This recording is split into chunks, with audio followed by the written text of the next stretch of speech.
You will see my growth as a chess player.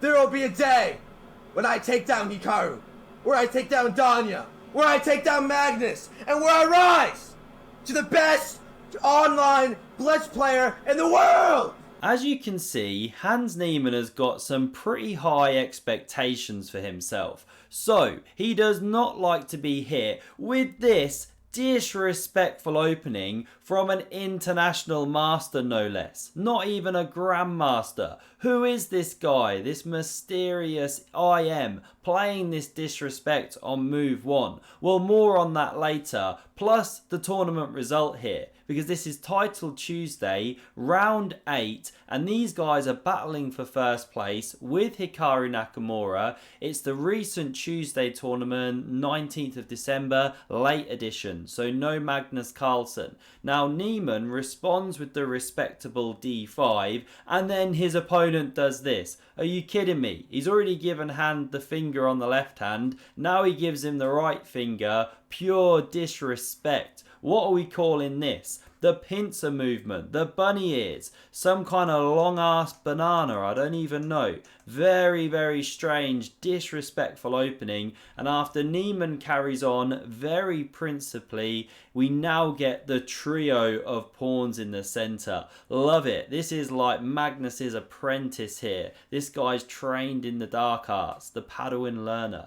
Now we get knight f6 and d4. Finally some fight for central space. But this says it all, right? The computer wants to take or go e4, but instead Hans develops a piece. Very natural, very nice. But white captures, bishop takes, knight f3, bishop drops back, and just like that, the computer says, oh yeah, white's doing well again, better in fact. It's just crazy how these things can switch. The opening's not so important, right? So c4 played, we get captures, bishop takes back, both players castle, b6, Hans Niemann sets up this nice little hammock. Now b4 expansion, and he tucks this bishop into bed. Nice on the long diagonal. White does the same. Look at those long range sniper rifles pointed at the black king. That is a bishop pair and a half.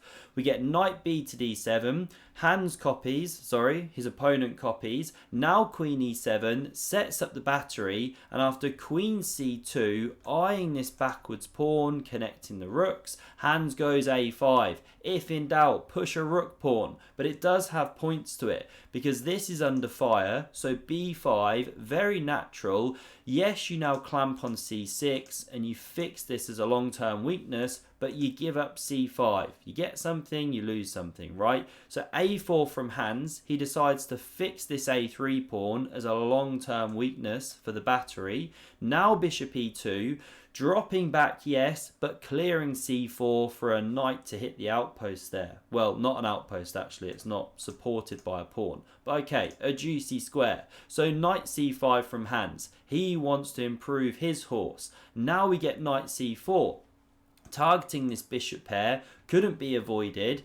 Bishop e4 gives the queen a little tickle. It jumps into c3, and don't go knight d5. Get mated in one. Watch out for that one. So Hans brings a rook into the centre of the board. White does the same here. Now we see pawn h6. Always give your king a bit of lift if you're not sure what to do.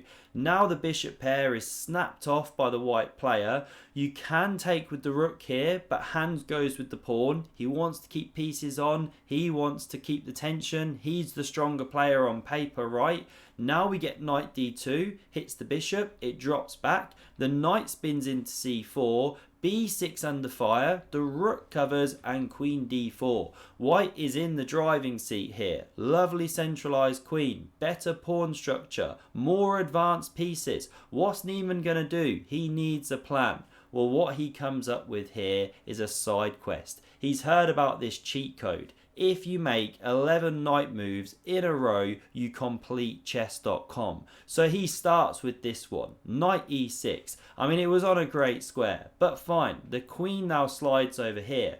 Now he goes knight g5. Keep counting these moves. We're after 11. Now queen f4 played, it slides back here, puts pressure on the knight on f6, maybe shatters the pawn structure. So knight e8 played, bit passive but covers the d6 weakness, plus the checkmating square on g7. We get rook d2, preparing to double, knight back to e6, queen g4, knight c5, that one doing a full tour, the rook's double, knight e4, hits the rook, jumps into d4 here. Now this knight comes back to f6, queen f4, back to e8. Hans is doing absolutely great here. He's about to complete chess.com. Bishop f3, knight g5, that's the 9th knight move, and now there is a threat to go knight e6 and fork these heavy pieces. But white either doesn't see it or deliberately ignores it and plays knight d6, and it's actually a fantastic move because Hans lands the fork here of these two pieces. And if you go, say, queen g3, kind of natural move, sliding back but keeping an eye here, well, black takes in the center, rook recaptures, and you've just lost the key defender of d6. So black simply wins a piece, nothing else to be said. So white goes queen e5 first, and this is clever, subtly different, because now there's no time to take the rook on d4 with the knight, or your queen hangs, it's unprotected. There's no time to win this knight with a rook or a knight here. You know, you've got the double rook protection plus the queen, that one's covered. So f6 played to drive the queen back to g3. Hang on, I thought it wasn't allowed on that square without just losing the rook and then the knight to follow, but this is subtly different because after the piece is taken, now you can take the bishop on g6 because f6 weakened the square. Never play f6, as Ben Feingold says. But that was some awesome calculation tactics. Who knows, right, if it was all seen. But they're both now low on time, as you can see on the left. It's going to be a scramble. So the rook comes off the board. Hans, by the way, only played 10 knight moves. Couldn't quite get to the 11th. Maybe another day. Now we get bishop takes on d4. And white has big compensation here with this strong bishop pair, weakened black king. So knight d6 played, great move. Just jumping back one, by the way. Why wasn't the pawn captured? Well, then bishop d5 check. If here you get mated, and if you go to the corner, well, then the bishop can slide back and you start invading, and you know, this is pressure, pressure, pressure, king's under fire, not fun to play. So the pawn not touched, the knight improved, good move. Now this pawn's also under fire. We first get a check, the king slides, the pawn is covered, queen e6, great move, just improving, onto the light squares, making up for the lack of light squared bishop. h4 now played, decent move, computer approves, knight f5, and that is a tricky piece. You're picking up a bishop by force here, because if you try and save the d4 bishop, well then knight e7 comes, and now you're losing one of these, right? Not good. So queen g4 was played, covers pawn, covers bishop, this one was captured. Now the idea wasn't to take the queen, because now it's left, you know, en prise. No, then the knight comes back. So simply knight takes. And now the best move here for Hans Niemann was queen b3, because you attack a3, but you also cover a4. However, he goes queen e7 and stuff starts exploding. And just before I show you the climax of this one, if you're enjoying, do please hit like, hugely helps me out, and consider subscribing if you too want to unlock all the chess.com cheat codes. I'll be revealing them in future videos incrementally. Now, this pawn snapped off the board. This is the problem with not going queen b3. Excuse me, been needing to do that for a while. We get rook d8 played, so Hans comes to the open file. He's lost the key pawn, but he is activating now. g3, very natural pawn structure when this one covers the light squares, and this is classic Niemann, really in his style.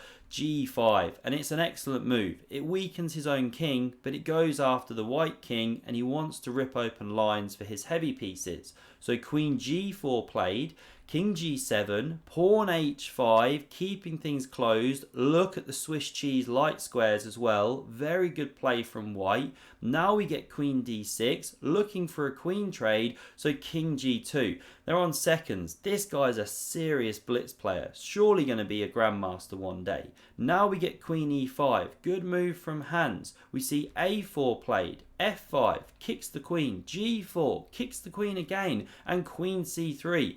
This one is getting dominated. Driven back. Rook d2 a huge threat. So queen a2 played. This is an invasion square, so king f6 covers. The rook still covers g8 from any kind of invasion there.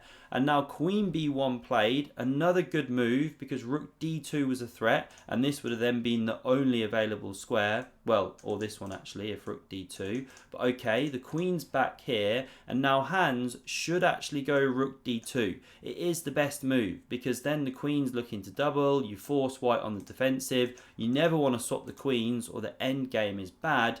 But Hans goes rook d6. Doesn't look so bad. You know, it's a nice sort of defensive idea. Pressure here, look to cover this weak square, but it allows queen a2. Hans looking to invade. You should drop back and cover. However, the queen comes onto the d file, allows this move, and Niemann loses on time here. Look on the left. And there are huge threats. White's actually winning now. All sorts of stuff going on here. And these pawns are a massive liability now. Going to drop off the board. The king's rock solid and safe for now. White is winning. Chess speaks for itself. So who is this mystery guy, right? His name is Bojan Maksimovic. He's a Bosnian and Herzegovinian player. Exceptional young talent. 21 years old. You know, he's not an absolute kid, but still a youngster. Hans will not appreciate that disrespect. And this is the final tournament standings. So as you can see, this guy came second. I mean, he beat Fabiano Caruana on the way to that result, as well as Hans Niemann.